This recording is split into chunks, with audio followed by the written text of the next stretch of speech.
পবিত্র কোরআনুল কারীমের ৭৬ নম্বর সূরা, যেই সূরাটাকে ইনসান বা দাহার বলা হয়, দুনিয়াতে আপনাকে আমাকে পাঠানোর উদ্দেশ্য আল্লাহ রাব্বুল আলামিন সেখানেও বলেন, হাল আতা আলাল ইনসানি হিনুম মিনাদ দাহরি লাম ইয়াকুন শাইআম মাযকুরা। আল্লাহ রাব্বুল আলামিন মানুষকে স্মরণ করায় দিয়ে বলেন, মানুষ, এমন একটা যুগ, এমন একটা সময়, এমন একটা কাল তোমার উপর দিয়ে অতিক্রম হয়ে গিয়েছে, উল্লেখযোগ্য কোনো কিছুই ছিল না। ইন্না খালাকনাল ইনসানা মিন নুতফাতিন আমশাদ। আল্লাহ রাব্বুল আলামিন বলেন, মানুষে মা আর বাবার মিশ্রিত শুক্রাণু দিয়ে আমি তোমাকে সৃষ্টি করেছি। কেন? নাবতালিহি ফাজআলনাহু সামিআম বাসীরা।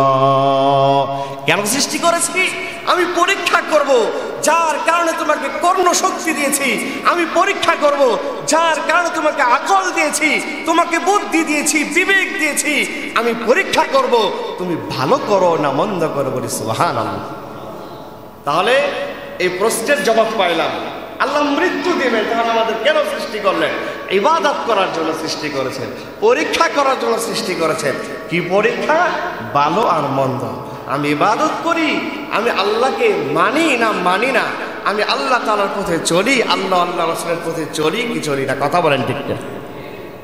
এখন প্রশ্ন আসে, ইবাদত তো করব, কত সময় করব, কত কাল পর্যন্ত করব? এর জবাব আল্লাহ রাব্বুল আলামিন পবিত্র কোরআনুল কারীমের মধ্যে দিয়ে দিয়েছেন। আল্লাহ রাব্বুল আলামিন পবিত্র কোরআনুল কারীমের ১৫ নম্বর সূরা, ১৫ নম্বর সূরা হিজর, আয়াত ৯৯, আল্লাহ রাব্বুল আলামিন বলেন, ওয়া'বুদু রাব্বাকা হাত্তা ইয়াতিয়াকাল ইয়াকিন। শেষ মেশেষ আসা পর্যন্ত, এক কথায় মৃত্যু আসার আগ পর্যন্ত আল্লাহর ইবাদত করতে হবে। বলি না সুবহানাল্লাহ। কতকাল করতে হবে ইবাদত? মৃত্যু আসার আগ পর্যন্ত। মৃত্যু নিয়ে আমাদের আলোচনা, যে আল্লাহ তাআলা মৃত্যু দিবেন, তবে কেন আমাদের সৃষ্টি করলেন? এর জবাব হলো ইবাদত করার জন্য। এই আয়াত থেকে বোঝা গেল কতকাল ইবাদত করার জন্য? যতক্ষণ আপনার আমার মৃত্যু না হয়ে যাবে, মৃত্যুতে পতিত না হয়ে যাব, মৃত্যু বরণ যতক্ষণ না করব, মালাকুল মউত যতক্ষণ সাক্ষাৎ না করবে, ততক্ষণ পর্যন্ত আপনাকে আমাকে ইবাদতের উপর অটল থাকতে হবে। কথা বলেন ঠিক কেন? প্রিয় ভাইরা আমার, সেজন্যই মৃত্যু অবধারিত বিষয়, মৃত্যুবরণ করতেই হবে। সেজন্য আল্লাহ রাব্বুল আলামিন পবিত্র কোরআনুল কারীমের সূরা আলে ইমরান আয়াত নাম্বার ১০২ আল্লাহ রাব্বুল আলামিন বলে দিয়েছেন, হাক্কা তুকাতি ওয়া লা তামুতুন্না ইল্লা ওয়া আনতুম মুসলিমুন। ইয়া আইয়ুহাল্লাযীনা আমানুত্তাকুল্লাহ হাক্কা তুকাতিহি ওয়া লা তামুতুন্না ইল্লা ওয়া আনতুম মুসলিমুন। আল্লাহ রাব্বুল আলামিন জানিয়ে দিয়েছেন, হে ঈমানদাররা, তোমরা আল্লাহকে ভয় করার মতন ভয় করো, ততক্ষণ পর্যন্ত মৃত্যুবরণ করো না, যতক্ষণ পর্যন্ত আত্মসমর্পণকারী, যতক্ষণ পর্যন্ত খাঁটি মুমিন, যতক্ষণ পর্যন্ত আল্লাহওয়ালা, একনিষ্ঠ আল্লাহওয়ালা না হয়। তাহলে মৃত্যুর প্রস্তুতি গ্রহণ করা লাগবে, আমাদেরকে মৃত্যুবরণ করতেই হবে। তবে মৃত্যুটা যেন এমন অবস্থায় আসে, আমরা যেন স্বয়ংসম্পূর্ণ খাঁটি ইমানদার হয়ে মৃত্যুবরণ করতে পারি। দুনিয়ার যতদিন জিন্দিগি আছে, এই জিন্দিগিতে আমাদের চেষ্টা করতে হবে। কথা বলেন ঠিক না? মুমিন মুত্তাকিন হয়ে যেন মৃত্যুবরণ করতে পারি। কারণ আমি যে আয়াতটা আপনাদের সামনে তিলাওয়াত করেছি, একজন মানুষ নাস্তিক, আল্লাহকে অস্বীকার করতে পারে, ওই মানুষটা মৃত্যুকে অস্বীকার করতে পারে না। একজন মানুষ রাসূলকে অস্বীকার করতে পারে, কিন্তু মৃত্যুকে অস্বীকার করতে পারে না। প্রত্যেকটা প্রাণীকে মৃত্যুর স্বাদ আস্বাদন করতে হবে। সূরা আনকাবুত আয়াত নাম্বার ৫৭ যে আয়াত তেলাওয়াত করেছি, আল্লাহ তাআলা বলেন, কুল্লু নাফসিন যায়িকাতুল যায়কাতুল মাউত, প্রত্যেকটা প্রাণীকে মৃত্যুর স্বাদ আস্বাদন করতে হবে। প্রিয় ভাইরা আমার, যত শক্তিশালী হোক না কেন, যত ক্ষমতাধর হোক না কেন, যত ধন সম্পত্তির মালিক হোক না কেন, পৃথিবীর শুরু থেকে নিয়ে এই পর্যন্ত মৃত্যুকে অস্বীকার করবে, মৃত্যু থেকে পলায়ন করবে এমন শক্তিশালী মানুষ পৃথিবীর জমিনে শুধু মানব না, দানব না, এমন কোনো প্রাণী পৃথিবীর ইতিহাসে জন্ম নেয় নাই। কথা বলেন ঠিক কিনা? যেখানেই থাকো না কেন মৃত্যু তোমাকে গ্রাস করবে। আল্লাহ রাব্বুল আলামিন পবিত্র কোরআনুল কারীমের 33 নম্বর সূরা আহজাব আয়াত নাম্বার 16 আল্লাহ রাব্বুল আলামিন বলেন, কুল লা ইয়ানফাকুমুল ফিরারু ইন ফারারতুম মিনাল মাউত। আল্লাহ তার হাবিবকে বলে দিয়েছেন, হাবিব আপনি বলে দিন, মৃত্যু থেকে পালানোর যত চেষ্টাই করানো হোক না কেন, সেই পালানোর চেষ্টা করাটা কোনো উপকার আসবে না, মৃত্যু তোমাকে গ্রাস করবেই। শুধু তাই না, 4 নম্বর সূরা নিসা আয়াত নাম্বার 78 আল্লাহ রাব্বুল আলামিন বলেন, আইনা মা তাকুনু ইউদরিকুমুল মাউতু ওয়ালাউ কুনতুম ফি বুরুজিম মুশাইয়াদা। আল্লাহ রাব্বুল আলামিন বলেন, যত দুর্গম কাছে গেরাম আইনাগরের নাম আপনারা শুনেছেন, এর চাইতে মহা আইনাগর বানানো হোক না কেন, যত দুর্গ তৈরি করা হোক না কেন, ওই দুর্গের মধ্যেও কেউ যদি পালায়ন করে, আইনামা তাকুনু, তুমি যেখানেই থাকো না কেন, যে অবস্থাতেই থাকো না কেন, যেখানে অক্সিজেন পর্যন্ত প্রবেশ করতে পারে না, এমন দুর্গের মধ্যেও যদি তুমি থাকো, আর মৃত্যুর সময় যদি এসে যা, মৃত্যু সেখানেই যায় গ্রাস করবে। কথা বলেন ঠিক কিনা? মৃত্যু থেকে পালানোর কোনো উপায় নাই, মৃত্যু থেকে পালন করার কোনো উপায় নেই। আল্লাহ রাব্বুল আলামিন পবিত্র কোরআনুল কারীমের মধ্যে মৃত্যু সম্পর্কে ঘোষণা করে দিয়েছেন, মৃত্যু এমন একটা বিষয়, এমন একটা অবধারিত বিষয়। 62 নম্বর সূরা জুমআ আয়াত নাম্বার 8 আল্লাহ রাব্বুল আলামিন বলেন, কুল ইন্নাল মাউতাল্লাযী তাফিরুনা মিনহু ফাইন্নাহু মুলাকীকুম। রাসূল আপনি জানায়ে দিন, মৃত্যু থেকে পালন করে যেখানেই যাও না কেন, মৃত্যু তোমার সাথে আলিঙ্গন করবে, মৃত্যু তোমার সাথে সাক্ষাৎ করবে, মৃত্যু তোমাকে গ্রাস করবে অবশ্যই। আমি, আপনি, আমরা যখন মারা যাইব, যে অবস্থাতেই মারা যাব, ওই মৃত্যুর সময় আমার আপনার অবস্থাটা, অনেক মানুষের অবস্থাটা এমন হবে, মালাকুল মউত যখন এইরকম আমার আপনার জীবনটা গ্রাস করতে শুরু করবে। দুনিয়ায় তো আমরা কত ফুরসত চাই, একজন এইরকম কঠিন ব্যক্তি, তার কাছে যদি জীবনের ভিক্ষা চাই, ভাইরে আমার বাড়িতে আমার স্ত্রী আছে, বিধবা হয়ে যাবে, আমার সন্তান আছে, এতিম হয়ে যাবে, দোহাই লাগে তার কাছে জীবন ভিক্ষা চাই, ওই মানুষটার ওই ডাকাত বা ওই সন্ত্রাসীর মায়া হলে আপনাকে আমাকে ক্ষমা করে দিতে পারে। কথা বলেন ঠিক কিনা? রাষ্ট্রীয়ভাবে যদি ফাঁসির কার্য ঘোষিত হয়ে যায়, রাষ্ট্রের নিয়ম আছে, রাষ্ট্রপতির কাছে যদি জীবন ভিক্ষা চাই, রাষ্ট্রপতির একটা ক্ষমতা আছে, মালাকুল মউত একবার যদি আপনার আমার কাছে এসে যায়, জীবন গ্রাস করার জন্য হাতে ধরেন, পায়ে ধরেন, যত কিছুই বলেন না কেন, আর নামাজ ছাড়বো না, আর রোজা ছাড়বো না, আর মিথ্যা কথা বলবো না, আর গুনাহ করবো না, মালাকুল মউত ফেরেশতা ভাইরে, এই জীবনে অনেক মদ পান করেছি, এই জীবনে অনেক নারীবাজ করেছি, এইবারের মতো আমাকে মৃত্যু থেকে একটু রেহাই দিয়ে দাও, আর জিন্দেগিতে কোনো ধরনের গুনাহ করব না। মালাকুল মউত কিন্তু আমাকে আপনাকে সেই সুযোগটা দিবে না। আল্লাহ রাব্বুল আলামিন পবিত্র কোরআনুল কারীমের 63 নম্বর সূরা মুনাফিকুন আয়াত নাম্বার 10 আল্লাহ তাআলা বলেন, লাউলা আখারতানি ইলা আজালিন করিব ফাসাদদাকা ওয়া আকুম মিনাস সালিহিন।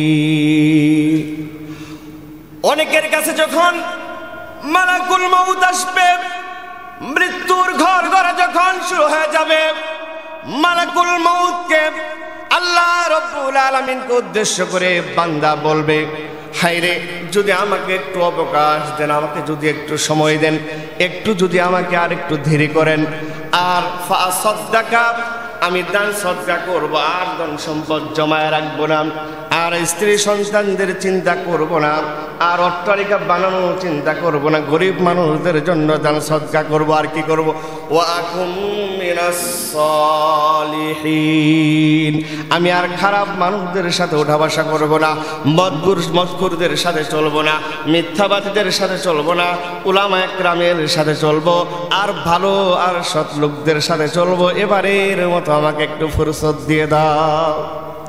আল্লাহ রাব্বুল আলামিন পবিত্র কোরআনুল কারীমের আল্লাহ তাআলা জবাব দিয়ে জানিয়ে দিয়েছেন, ওয়ালা ইউআখিরাল্লাহু নাফসান ইযা জাআ আজালুহা ওয়াল্লাহু খাবীরুম বিমা তা'মালুন। বান্দারে তোমার সময় ফুরা গিয়েছে, আমি তোমাকে 40 বছরের হায়াত দিলাম, 60 বছরের হায়াত দিলাম, আমি তোমাকে 80 বছর 90 বছরের হায়াত দিলাম। এই জিন্দেগিতে উলামা ইকরামের সাথে ভালো ব্যবহার করার সুযোগ তুমি পাইলা না। কত রাস্তায় ঘুরে ঘুরে কত মানুষ, কত ফকির মিসকিন করলো, দান সদকা করার সুযোগ তুমি পাইলা না। আজকে মালাকুল মউত যখন কাছে আসছে, ফুরসত চাইতেছ, ওয়ালা ইউআখিরাল্লাহ আল্লাহ বলেন আর দেরি করা হবে না, আর সময় দেওয়া হবে না। ইযা জাআ আজালুহা যখন যার সময় এসে যায়, তখনই ওই তার সময় নির্ধারিত সময়ের মধ্যে মৃত্যু হয়ে যাবে। সুতরাং আল্লাহু খাবীরুম বিমা তা'মালুন তোমরা যা কিছু করো না কেন, তোমরা যেখানেই যে অবস্থাতেই যা কিছু করো, আল্লাহ রাব্বুল আলামিন উত্তম খবর রাখেন। কথা বলেন ঠিক কিনা? ওই দিনটা আসার আগে আপনার আমার প্রস্তুতি গ্রহণ করা দরকার আছে না নাই? একটু আওয়াজ দিয়ে বলেন, মালাকুল মউত আসার আগে দান সদকা, ভালো মানুষের সাথে চলাফেরা, এরকম ভালো কাজগুলো করে যাওয়ার প্রস্তুতি গ্রহণ করার দরকার আছে না নাই? সময় দেওয়া হবে না, হাতে ধরেন, পায়া করেন। দুনিয়ার মানুষের মন নরম হইতে পারে, মালাকুল মউতের মন একটু নরম হবে না। মৃত্যু আসবেই, মৃত্যু অবধারিত। আল্লাহ রাব্বুল আলামিন পবিত্র কোরআন কারীমের 7 নম্বর সূরা আরাফ আয়াত নাম্বার 34 এবং পবিত্র কোরআন কারীমের সূরা ইউনূসের 49 নাম্বার 2 আয়াতের ভাষ্য একই। আল্লাহ রাব্বুল আলামিন বলেন, ওয়ালিকুল্লি উম্মাতিন আজালুন ফাইদা জাআ আজালুহুম লা ইস্তাখিরুনা সাআতাও ওয়া লা ইস্তাকদিমুন। যখন কোন নির্ধারিত কোন জাতির, কোন ব্যক্তির মৃত্যুর সময় যখন গণে আসে, যখন মৃত্যুর সময়টা নির্ধারণ হয়ে যায়, লা ইস্তাখিরুনা সাআতা ওয়া লা ইস্তাকদিমুন। প্রিয় মুসল্লি ভাইরা, দেয়ালার খেয়াল করে শুনে রাখেন, 1 সেকেন্ড তো দূরের কথা, মিনিট তো দূরের কথা, 1 সেকেন্ড আগেও হবে না, 1 সেকেন্ড পরেও হবে না, নির্ধারিত সময়ের মধ্যে মৃত্যু হয়ে যাবে। এই যে কথা বলতেছি, আপনার নামাজের জন্য আসছেন, কারো ভাগ্যে যদি মৃত্যু নির্ধারণ করা হয়ে থাকে, কথাটা বের হওয়ার আগেই জমিনে ঢলে পড়বে, মসজিদের দরজাটা খুলে প্রবেশ করার আগেই ঢলে পড়বে, মসজিদ থেকে বের হয়ে বাসা পর্যন্ত ফেরার সুযোগ হবে না। নির্ধারিত সময় যখন আছে, নির্ধারিত সময়ের মধ্যে মৃত্যু হয়ে যাবে। তাহলে মৃত্যু গ্রহণ করার জন্য মৃত্যু হবেই, মৃত্যু অবধারিত বিষয়, মৃত্যু নিশ্চিত বিষয়। তাহলে মৃত্যু তো আসবেই, এই প্রস্তুতি গ্রহণ করার দরকার আছে না নাই? মৃত্যু হবেই। তাহলে দুনিয়ার জিন্দেগিটা আমি কিভাবে চালাইতেছি, দুনিয়াতে কেমনে চলতেছি, দুনিয়াটা কার মায়া মহব্বতে আমি দুনিয়াটা পরিচালিত হচ্ছি, এটা আমার আপনার একটু চিন্তা করা দরকার। কথা বলেন ঠিক না? হাদিসের মধ্যে আল্লাহর নবী এই ব্যাপারে বলেছেন, সুনানে নাসাই 1824 নম্বর হাদিস, আল্লাহ নবী বলেন, আকসিরু যিকরা হাযিমিল লাযাতিল মাউত। আরে দুনিয়ার মানুষ আজকে বন্ধুর সাথে দেখা না হলে একটা মুহূর্ত কাটে না, প্রাণের স্ত্রী ছাড়া বাঁচি না, এক সপ্তাহ সন্তান সন্ততি না দেখলে ভালো লাগে না। এই যে দুনিয়ার মায়া মহব্বত সব কিছু দিয়ে আমাকে গ্রাস করে নিয়েছে।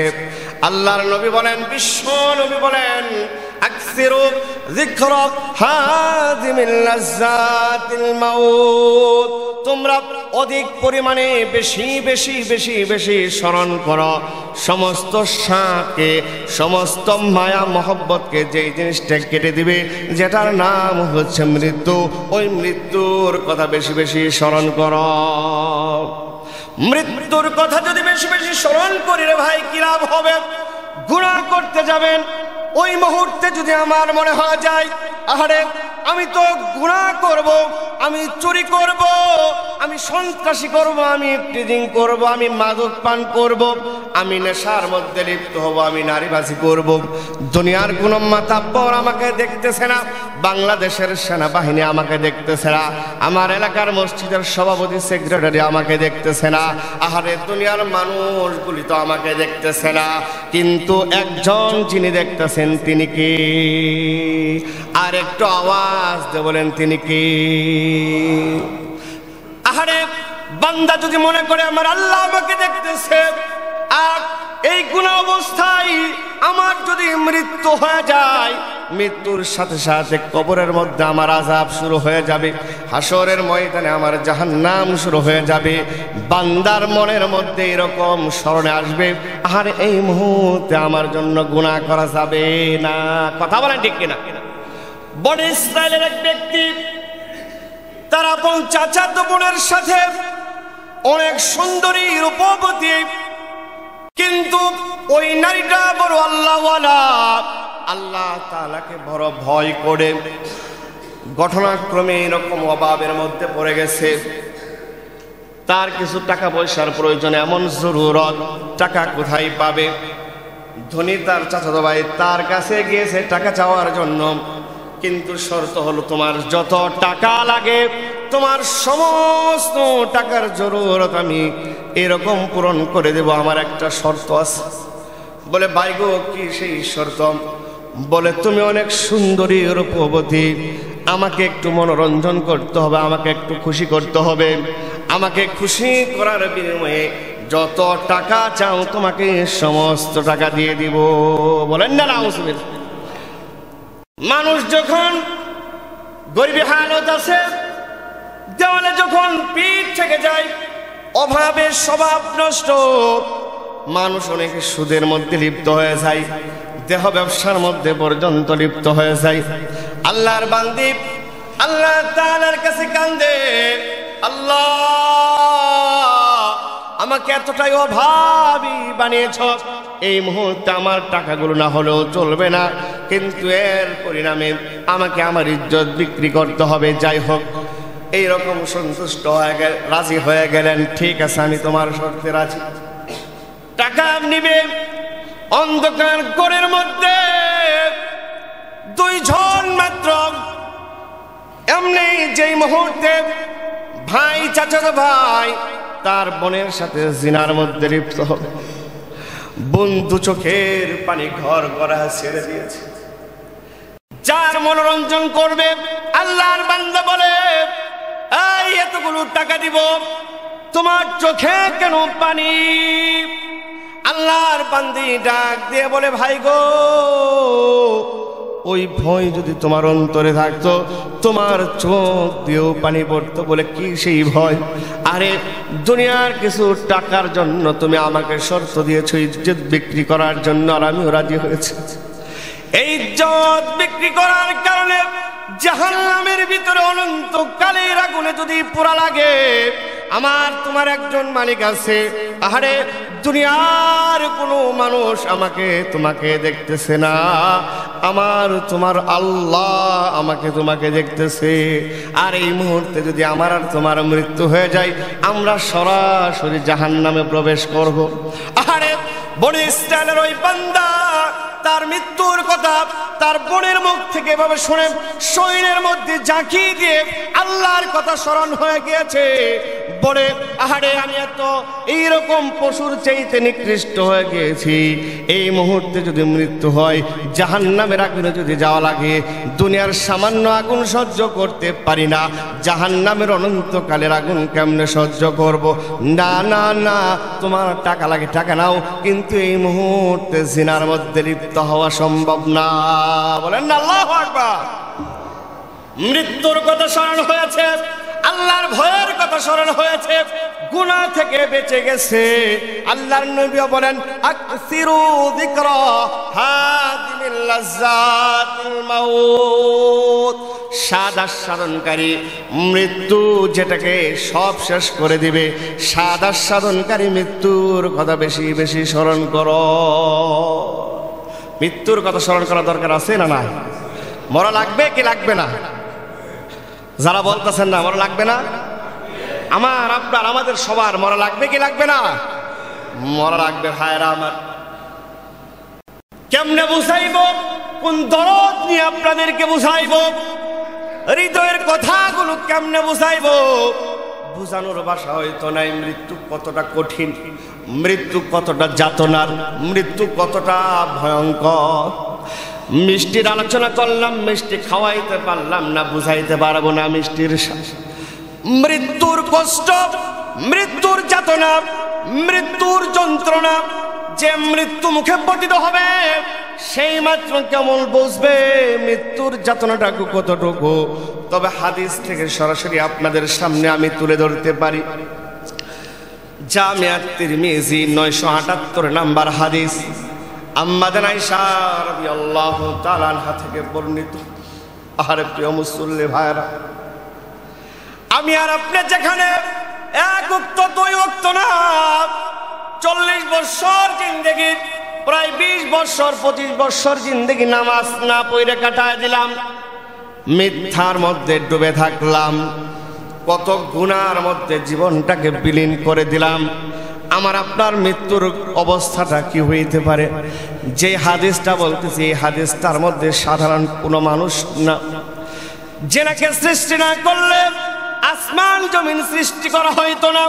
আমার আপনার নবী আকায়ে নামদার তাজদারে সরওয়ারে কায়নাত রাসূল আরবি সাল্লাল্লাহু আলাইহি ওয়াসাল্লাম মৃত্যু যন্ত্রণায় যখন ভুগতেছেন, আম্মা আয়েশা রাদিয়াল্লাহু তাআলা আনহা বলেন, আল্লাহর নবী মৃত্যু যন্ত্রণায় যখন মৃত্যুর সময় যখন ঘনে আসতেছিল, আম্মা আয়েশা বলেন নাহা ক্বালাত, আম্মা আয়েশা বলেন রাআইতু রাসূলুল্লাহি সাল্লাল্লাহু আলাইহি ওয়াসাল্লাম, আমি আল্লাহর নবী বিশ্ব নবী সাল্লাল্লাহু আলাইহি ওয়াসাল্লামকে দেখতে পেলাম, ওহুয়া বিল মাউতি, এমন সময় যখন মৃত্যুর এরকম সময় কাছে আসছে, ওয়া ইনদাহু কদাহুন ফীহি মাউন, আল্লাহর নবী মৃত্যু ঘরে আসছে এমন মুহূর্তে আম্মা আয়েশা বলেন আল্লাহর নবীর কাছে একটা পান পাত্র রাখা, আল্লাহর নবী বিশ্ব নবী সাল্লাল্লাহু আলাইহি ওয়াসাল্লামের শিয়রে একটি পানির এরকম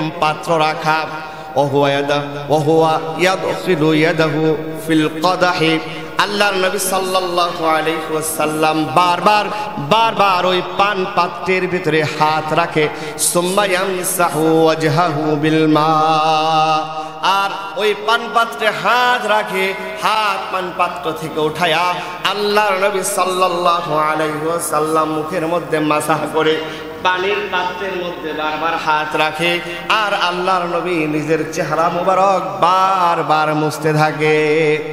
সুম্মা ইয়াকুল, বিশ্ব নবী সাল্লাল্লাহু আলাইহি ওয়াসাল্লামের পরে বলেন আল্লাহুম্মা আইন্নি আলা গামারাতিল মাউত ওয়া সাকারাতিল মাউত। আম্মা আয়েশা বলেন আল্লাহর নবী পান পাত্র থেকে বারবার হাত উঠায়া নিজের চেহারা মুবারক মাসা করে আর আল্লাহ তাআলার কাছে দোয়া করে, আই আল্লাহ আইন্নি আলা গামারাতিল মাউত আও সাকারাতিল মাউত, আই আল্লাহ মৃত্যুর যাতনা, মৃত্যুর যেই যন্ত্রণা, মৃত্যুর যেই কষ্ট, এই মৃত্যুর যাতনাকে আপনি হালকা করে দেন। বলেন সুবহানাল্লাহ। রাসূল কারীম সাল্লাল্লাহু আলাইহি ওয়াসাল্লামের মৃত্যুর সময় যদি এই অবস্থা হয়, প্রিয় মুসল্লি ভাই ও বন্ধুরা, আপনার আমার মৃত্যুর সময় কি হবে? হাদিসের মধ্যে আসছে, যখন কোনো ঈমানদার, যখন কোনো ভালো বান্দা, যখন কোনো ভালো মানুষের মৃত্যু হয়ে যায়, এরকম আমরা জানি দুনিয়ায় চলতে ফিরতে শুরু থেকে যেদিন থেকে আপনি আমি সাবালক হয়ে গিয়েছি, কোরআন এবং হাদিসের ভাষা অনুযায়ী ওই দিন থেকে আপনার আমার পেছনে চারটা সাক্ষী শুরু হয়ে গিয়েছে। কথা বলেন ঠিক কিনা? প্রথম নাম্বার সাক্ষী, ইয়াউমাইযিন তুহাদ্দিসু আখবারাহা। জমিন, যেই জমিনের মধ্যে সুদী কারবার করেছে, যেই জমিনের মধ্যে ঘুষের কারবার করেছে, ওই জমিন সমস্ত বৃত্তান্ত কিয়ামতের ময়দানে বলে দিবে। প্রথম নাম্বার সাক্ষীর কথা। দুই নাম্বার সাক্ষী, সূরা ইয়াসিনের মধ্যে আল্লাহ রাব্বুল আলামিন ঘোষণা করে দিয়েছেন, আল ইয়াউমা নাফতিমু আলা আফওয়াহিম ওয়া তুকাল্লিমুনা আইদিহিম ওয়া তাশহাদু আরজুলুহুম বিমা কানু ইয়াকসিবুন। হাত দিয়ে অন্যায় করেছেন, হাত আল্লাহর কাছে কথা বলবে। আল্লাহ রাব্বুল আলামিন বলেন, মুখ সেদিন তালা লাগায় দেওয়া হবে, মোহর এঁটে দেওয়া হবে।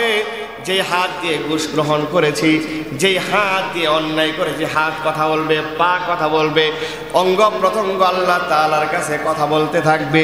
তিন নাম্বার সাক্ষী আমি সংক্ষেপে বলতেছি, কিরামান কাতিবিন ইয়ালামুনা মা তাফআলুন। আরে দুনিয়ার যেই জায়গাতেই গুনাহ করেছ অথবা সওয়াব করেছ, দুই কাঁধে দুইটা ফেরেশতা আছে। ফেরেশতা ভালোটাও লেখে, মন্দটাও লেখে। এটা বলতেছিলাম, যখন ভালো কোনো মানুষের মৃত্যুর সময় ঘনায় আসবে, মালাকুল মউত ফেরেশতাদের একটি দল নিয়ে সালাম দিতে দিতে ওই ভালো বান্দার কাছে পৌঁছবে। মালাকুল মউতের কাছে যখন জানটা বের করবে, কিরামান কাতিবিন সালাম দিবে, বল আসসালামু আলাইকুম, আপনি আমাদের সর্দার, আপনি আমাদের নেতা মালাকুল মউত, আপনি এই বান্দার জান একটু পরেই তো বের করবেন। সুতরাং দোহাই লাগে আপনার কাছে, আপনারই এরকম আল্লাহর এই বান্দাকে তার ভিতর থেকে, তার পিঞ্জিরার ভিতর থেকে তার রূহটা বের করতে। আল্লাহর এই বান্দা যেন কষ্ট না পায়, কারণ শীতের রাত্রের মধ্যে সমস্ত পশু পাখি মানুষগুলা যখন ঘুমন্ত ছিল, আল্লাহর বান্দা আল্লাহকে সন্তুষ্ট করার জন্য ঠান্ডা পানি দিয়ে ওযু করে মসজিদে চলে গেছে। গরমের মধ্যে এসি ছিল না, তীব্র রোদ, দ্বিপ্রহরের জোহরের নামাজ, আসরের নামাজ পড়তে ভুল করে নাই। আল্লাহর বান্দা জমিনে চলেছে, কখনো দম্ভ অহংকার ভরে চলে নাই। জমিন কষ্ট পাবে, মানুষ কষ্ট পাবে, সুতরাং আল্লাহর এই বান্দার রূহটা বের করতে যেন কোনো কষ্ট না পায়। বলেন সুবহানাল্লাহ। হাদিসের ভাষা বলতেছি, ঠিক মানুষ যদি খারাপ হয়ে থাকে, মালাকুল মউতকে কিরামান কাতিবিন দুই ফেরেশতা বলবে, আরে জলদি জলদি আল্লাহর এই বান্দা, নিকৃষ্ট বান্দার থেকে এমন ভাবে জীবন্ত মানুষের শরীর থেকে চামড়া খসাইলে, জীবন্ত একটা পশুর থেকে চামড়া খসাইলে যেমন কষ্ট হয়, যত কষ্ট দিয়ে হোক তাড়াতাড়ি নাপাক দুর্গন্ধে এই রূহটাকে তার কাছ থেকে বের করে নিয়ে যা। প্রিয় ভাইয়েরা আমার, মৃত্যুর সময়টাও আপনার আমার সাথে এমন ব্যবহার করে। দুনিয়ার জিন্দগি যদি ভালো হয়, দুনিয়ার আমল যদি ভালো হয়, তাহলে মৃত্যুর মুহূর্তে আপনার আমার সাথে ভালো ব্যবহার করা হবে। দুনিয়ার জিন্দগি যদি ভালো না হয়, দুনিয়ার আমল যদি, আখলাক যদি ভালো না হয়, মৃত্যুর মুহূর্তে আপনার আমার সাথে খারাপ ব্যবহার করা হবে। তাহলে প্রিয় ভাইয়েরা, এই আলোচনা এবং হাদিস থেকে আমাদের এই দুনিয়ার জিন্দগি ভালো করা দরকার আছে না নাই? একটা আওয়াজ দিয়ে বলেন, ভালো করা দরকার আছে না নাই? শুধু তাই না, ভালো মানুষের মৃত্যুর উদাহরণ আমি কেমনে দিব? সিদ্দিক আকবর, আল্লাহ নবীর প্রসিদ্ধ সাহাবী, যাইবেন, তিলাওয়াতের আওয়াজ তার কর্ণকুহরে আসতেছে এরকম, ইয়া আইয়ুহান নাফসুল মুতমাইন্না ইরজিই ইলা রাব্বিকি রাদিয়াতাম মারদিয়া ফাদখুলি ফি ইবাদি ওয়াদখুলি জান্নাতি। বলেন সুবহানাল্লাহ। ভালো মানুষ হয়ে যদি মৃত্যুবরণ করতে পারি রে ভাই, তাহলে আল্লাহ রাব্বুল আলামিনের ঘোষণা অনুযায়ী ফেরেশতারাও বলবে ইয়া আইয়ুহান নাফসুল মুতমাইন, এই প্রশান্ত হৃদয়, প্রশান্ত আত্মা, ইরজিই, বের হয়ে আসো ইলা রাব্বিকা রাদিয়াম মারদিয়া, তোমার রবের সন্তুষ্ট চিত্তে আল্লাহ পাকের সন্তুষ্ট নিয়ে বের হয়ে আসো। মৃত্যুর সাথে সাথে বলো ফাদখুলি ফি ইবাদি ওয়াদখুলি জান্নাতি, মৃত্যুর পরে বলা হবে সোজা জান্নাতে প্রবেশ করো। বলেন সুবহানাল্লাহ। তাহলে ভালো মানুষ হয়ে মরার দরকার আছে না নাই? আওয়াজ শুনে বোঝা যায় না। ভালো মানুষ হওয়ার দরকার আছে না নাই? আমাদের দুনিয়ার জিন্দেগি ভালো করার দরকার আছে না নাই? আমি হাদিস থেকে আপনাদেরকে সময় শেষ, আমার আলোচনার শেষ দিকে জানতেছি। আল্লাহর নবী সাল্লাল্লাহু আলাইহি ওয়াসাল্লাম আমাদের কিছু কর্মসূচি দিয়ে দিয়েছে। আল্লাহর নবী বলেন আল কাইয়িসু মান দানা নাফসাহু ওয়া আমিলা লিমা বাদাল মাউত। দুনিয়াতে যার যত ধন সম্পদ বেশি, যার শিক্ষা দীক্ষা বেশি, যে যত টাকা পয়সার মালিক, তার তো জ্ঞানী মনে করা হয়। আল্লাহর নবী বলেন না না না, ওই ব্যক্তি বেশি জ্ঞানী নয়, ওই ব্যক্তি বেশি বুদ্ধিমান নয়, ওই ব্যক্তি বেশি বুদ্ধিমান যে মৃত্যুর পরবর্তী জিন্দেগিতে কি হবে, মৃত্যুর পরবর্তী জিন্দেগি কেমন হবে, এই জিনিসটাকে নিয়ে দুনিয়ার জীবনে চিন্তা করে ওই ব্যক্তি প্রকৃত জ্ঞানী। কথা বলেন ঠিক কিনা? মৃত্যুর পরে কি হবে আমার, এটা নিয়ে কতজন চিন্তা করি। সুদ ঘুষ, হালাল না হারাম, পার্থক্য করতেছি না, দুনিয়ার জিন্দেগি চলতেছি, মরলে কি হবে পরটা বোঝা যাবে, এই বলে যদি যাই তাহলে অবস্থা আমাদের আপনার ভয়ঙ্কর হবে। কথা বলেন ঠিক কিনা? আল্লাহর নবী সাল্লাল্লাহু আলাইহি ওয়াসাল্লাম আপনাকে আমাকে আমাদের জন্য কিছু কর্মসূচি দিয়ে দিয়েছেন। হাদিসের মধ্যে আসছে মৃত্যুটাকে কেমন গুরুত্ব দিবেন। আল্লাহর নবী বলেন ইগতানিম খামসান ক্বাবলা খামসিন, পাঁচটা জিনিস আসার আগে পাঁচটা জিনিসের গুরুত্ব বহন করো। পাঁচটা জিনিস এসে চলে যাওয়ার আগেই ওই পাঁচটা জিনিসকে অত্যন্ত গুরুত্ব দাও। পাঁচটা জিনিস বলবো, শুনবেন কিনা? বলবো, আমল করার নিয়তে শুনবেন। এক নাম্বার, আল্লাহর নবী বলেন শাবাবাকা ক্বাবলা হারামিক, এই যে আমি আর আপনি, আমার আপনার যৌবনকাল, এখন এইরকম যৌবনকালটা পেরিয়ে আমার আপনার বৃদ্ধকাল আসবে কি আসবে না? এই যে পিছনের যুবক ভাইগুলো সামনের কাতারে চায় দেখো, এই যে মুরব্বীগুলোর দাড়ি পাইকা গেছে, হজ কইরা মক্কা মদিনা থেকে আসছে, সামনের কাতারে বসে আছে। এই যুবক, এই বৃদ্ধ মানুষগুলো, দাঁড়িয়ে পাকা মানুষগুলো এক সময় আপনার আমার মতন যুবক ছিল কি ছিল না? একটা আওয়াজ দিয়ে বলেন, ছিল না? আল্লাহর নবী বলেন ওই বৃদ্ধকাল আসার আগে তোমার যৌবনকালের গুরুত্ব বহন করো। বৃদ্ধকাল আসার আগে যৌবনকালের গুরুত্ব দাও। ইফটিজিং করিও না, সন্ত্রাসী করিও না, মাগিবাজি করিও না, মদ নেশার মধ্যে লিপ্ত হয় না। যৌবনকালের ইবাদত আল্লাহর কাছে এত বেশি, যৌবন যুবকদের ইবাদত আল্লাহ তাআলার কাছে বড় প্রিয়। কথা বলেন ঠিক কিনা? একজন বৃদ্ধ মানুষ অসুস্থতার কারণে, বার্ধক্যজনিত কারণে চেয়ারে বসে নামাজ পড়তে হয়। ওই চেয়ারে বসে নামাজ পড়ার চাইতে আজকের যে যুবকটা যার শরীরে শক্তি আছে সুঠাম দেহের, ওই ব্যক্তি যে জিনিস সেজদা দিবে, এই দুই ব্যক্তির নামাজের মধ্যে পার্থক্য আছে না নাই? জোরা বলেন, আছে না নাই? এর মানে এই না যে বৃদ্ধ লোকের ইবাদত মানে কম, এটা বলতেছি না, কিন্তু দাঁত একদিকে চলেছে, মুখ আরেক দিকে চলেছে, এরকম সুবহানাল্লাহ বলতে আরেকটা বলে, কিন্তু ওই যুবক ব্যক্তি যিনি সুন্দর করে বলতে পারবে, ওই বৃদ্ধ লোকের চাইতে যৌবন বয়সের ইবাদতটা আল্লাহর কাছে অনেক বেশি প্রিয়। কথা বলেন ঠিক? সেজন্য আল্লাহ বলেন পাঁচটা জিনিস আসে চলে যাওয়ার আগে সেই পাঁচটা জিনিসের গুরুত্ব দাও। এক নাম্বার যৌবনকাল, বৃদ্ধতা আসার আগে। দুই নম্বর সিহহাতুকা ক্বাবলা সুকুমিক, অসুস্থ হওয়ার আগে সুস্থতাকে গুরুত্ব প্রদান করো। আহারে এমন কত মুরব্বী আছে ইমাম সাহেবের কাছে এসে দোয়া চাই, হুজুর মন চাই মসজিদে যায় ইমাম সাহেবের পিছনে 5 ওয়াক্ত নামাজ পড়ে, কিন্তু এখন তো প্যারালাইসিস হয়ে বিছানায় পড়ে আছে। অথচ প্যারালাইসিস হওয়ার আগে যখন সুস্থ ছিল তখন কিন্তু নামাজ পড়ে নাই। আছে না নাই? সেজন্য আল্লাহর নবী বলেন, অসুস্থতা আসার আগে সুস্থতাকে গুরুত্ব প্রদান করো, সুস্থতার সময় ইবাদত করো। 3 নাম্বার আমি সময়ের প্রতি খেয়াল করে আপনাদেরকে সংক্ষেপ করে দিলাম, ওয়া ফারাগাকা ক্বাবলা শুগলিক, তুমি ব্যস্ত হয়ে যাওয়ার আগেই তোমার অবসর সময়টাকে তুমি কাজে লাগাও। এক সময় বিয়ে করবা, চাকরি করবা, সংসার করবা, মসজিদে যায় জামাতের সাথে নামাজ পড়ার নিয়ত আছে, কিন্তু বাচ্চাটা একটু কোলে নিতে হয়, অফিসের কলিগের ফোন আসে, বসের ফোন আসে, সৎ কাজের নিয়ত থাকলেও ব্যস্ততার কারণে অনেক সময় অনেক কিছু করা যায়। সুতরাং আল্লাহর নবী বলেন, তুমি ব্যস্ত হয়ে যাবা, এটা যদি মনে করো তাহলে তুমি অবসর সময়টাকে কাজে লাগায় দাও। কাজে লাগান যাবে না?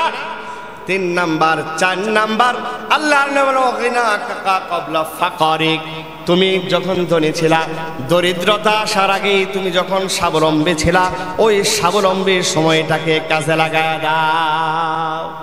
সব সময় কি এক অবস্থা থাকে ভাই? বলেন না, একটা থাকে। করোনায় অনেক মানুষকে, অনেক কিছুর মালিক ছিল, করোনায় অনেক মানুষকে পথে বসায় দিয়েছে, কথা বলেন ঠিক? অথচ ধনী থাকা অবস্থায় তুমি দান করো নাই, সদকা করো নাই, মানুষের পাশে দাঁড়াও নাই, এখন তো তুমি গরিব হয়ে গেছো, মন চাইলেও তুমি মসজিদে টাকা দিতে পারো না। আমরা যখন টাকা চাই মাঝে মাঝে টিস্কেরি করেন না, আর হুজুরদের কাম তো চাবেই।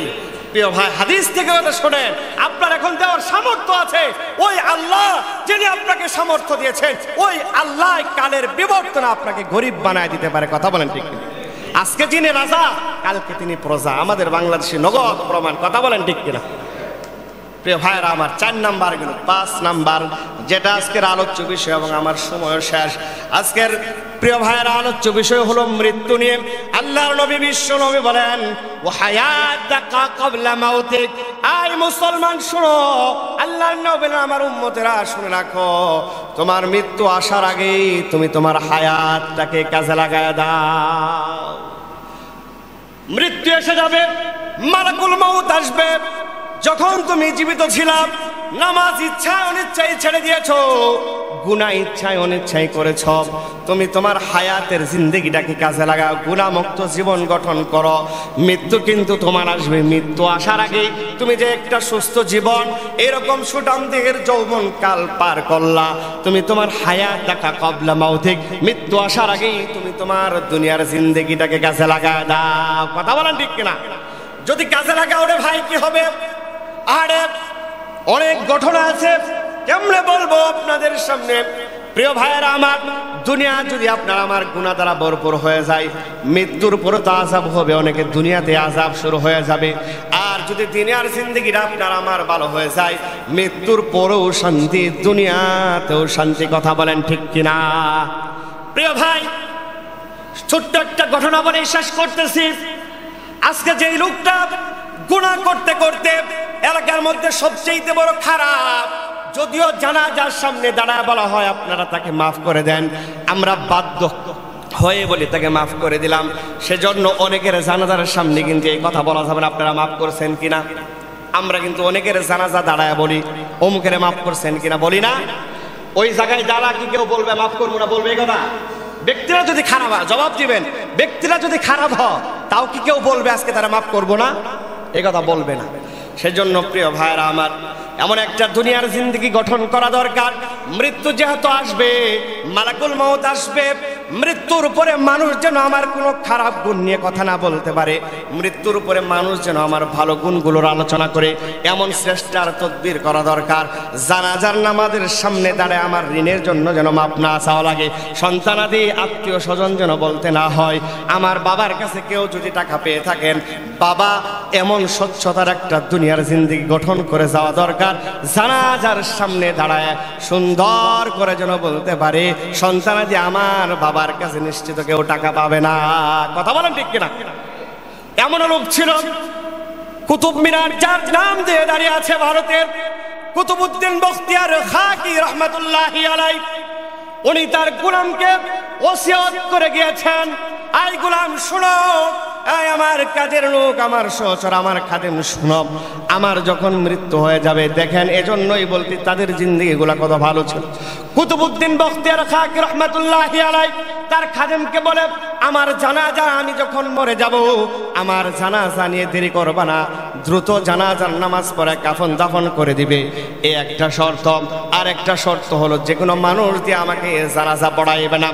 ভারতের মাঝে অনেকগুলো আমার একরাম আসবে, যখন কুতুবউদ্দিন বখতিয়ার জানাজার কবর হবে, ওই মুহূর্তেও যাকে তাকে দিয়ে আমার জানাজার নামাজ পড়াইবা না। বলে কি কি চারটা শর্ত দিয়ে দিলেন। এক নাম্বার শর্ত হলো, আমার জানাজার নামাজ ওই ব্যক্তি দিয়ে পড়াইবা যে জিন্দেগিতে কোনোদিন আসরের নামাজের সুন্নত ছেড়ে দেয় না। সুবহানাল্লাহ বলবেন না? বলবেন হুজুর আসরের সুন্নত তো দূরের কথা, কত ফরজ জিন্দেগিতে চলে গেল হিসাব করলাম না, আর আসরের সুন্নত নিয়ে আসেন। কুতুবউদ্দিন বখতিয়ার এক নাম্বার ওসিয়ত। দুই নাম্বার বলে, এই জবান দিয়ে কোনোদিন কোনো মিথ্যা কথা বলে নাই। আর বলবেন হুজুর মিথ্যা কথা দূরের কথা, আসি মন্ডল পাড়া বলে দেই আমি চামড়া গুদাম, বলি কি বলি না? মিথ্যা কথা যে বলে যিনি বলেন নাই, শর্ত দিলেন। তিন নাম্বার, দুইটা চোখ আল্লাহ রাব্বুল আলামিন দিয়েছেন, এই দুই চোখ দিয়ে কোনোদিন পর নারীর দিকে তাকাই নাই, এমন ব্যক্তি যদি পাও তাকে দিয়ে আমার জানাজা পড়াইবা। চার নাম্বার শর্ত দিলেন, তাহাজ্জুদের নামাজ জিন্দেগিতে বালেগ হওয়ার পরে যার মিস হয় নাই, এমন ব্যক্তি যদি পাও তাকে দিয়ে আমার জানাজার নামাজ পড়াইবা। আরে কুতুবউদ্দিন বখতিয়ার রহমাতুল্লাহি আলাইহি মারা গেলেন, ঘোষণা হইল লক্ষ লক্ষ মানুষ এইরকম জানাজার নামাজের সামনে দাঁড়াইলেন। খাদেম বা পরিবারের পক্ষ থেকে ঘোষণা করা হইল, আমার বাবার জানাজার জন্য একটা শর্ত দেওয়া আছে। মানুষগুলো অবাক, কি সেই শর্ত? বলে ওসিয়তনামা পড়ে শোনানো হইল। বলে এই চারটা গুণ যার ভিতর আছে সে আসেন জানাজার নামাজ পড়াইবেন। লক্ষ লক্ষ মানুষের মাথা নিচু হয়ে গেল, এই গুণগুলোর মানুষ পাওয়া যাইল না। একজন মাত্র লোক সামনে আসলেন, তথাকার জামানার যিনি রাষ্ট্রপ্রধান শামসুদ্দিন আলতামাস রহমাতুল্লাহি আলাইহি, ভারতের রাষ্ট্রপ্রধান, উনি সামনে আসলেন।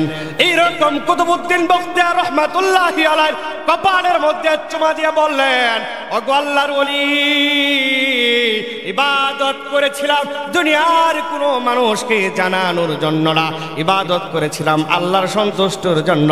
আজকে আমার ইবাদতের কথা ভারতের মানুষগুলো জেনে গেল। আল্লাহকে সাক্ষী রেখে কথা দাও, কঠিন কিয়ামতের ময়দানে কোনো কারণ যদি আটকে যায়, অবশ্যই তুমি আমাকে নিয়ে জান্নাতে যাবে। বলেন সুবহানাল্লাহ। চুমু দিয়ে কপালের মধ্যে জানাজার খাটিয়ার সামনে দাঁড়া গেল। মানুষগুলো বুঝতে পারলেন শামসুদ্দিন আলতামাস রহমাতুল্লাহি আলাইহির মধ্যে চারটা গুণ ছিল। বলেন সুবহানাল্লাহ। প্রিয় ভাইরা আমার, এই না ছিল জিন্দেগি। এখন আপনার আমার জানাজার সামনে দাঁড়িয়ে এই শর্ত যদি দেওয়া হয়, আমার তো বিশ্বাস জানাজার নামাজ ছাড়াই মাটি দেওয়া লাগবে। কথা বলেন ঠিক? সুতরাং এমন একটা জিন্দেগি যেন আমি আপনি গঠন করতে পারি, আল্লাহ তাআলা গুণমুক্ত এরকম সুন্দর এমন একটা জিন্দেগি গঠন করব, যেই জিন্দেগি কারণে মানুষ কাঁদবে, আল্লাহর ফেরেশতারা হাসবে। কথা বলেন ঠিক কিনা? আল্লাহ তাআলা গুণমুক্ত অবস্থায় মৃত্যুর কথা স্মরণ করে এই আলোচনা থেকে আমাকে সহ আপনাদের সবাইকে এই গুণগুলো অর্জন করে আল্লাহ রাব্বুল আলামিনের খালেস একনিষ্ঠ বান্দা হওয়ার তৌফিক দান। সবাই আমিন। ওয়া আখিরু দাওয়ানা আলহামদুলিল্লাহি রাব্বিল আলামিন। যারা সুন্নত পড়ি নাই, 4 রাকাত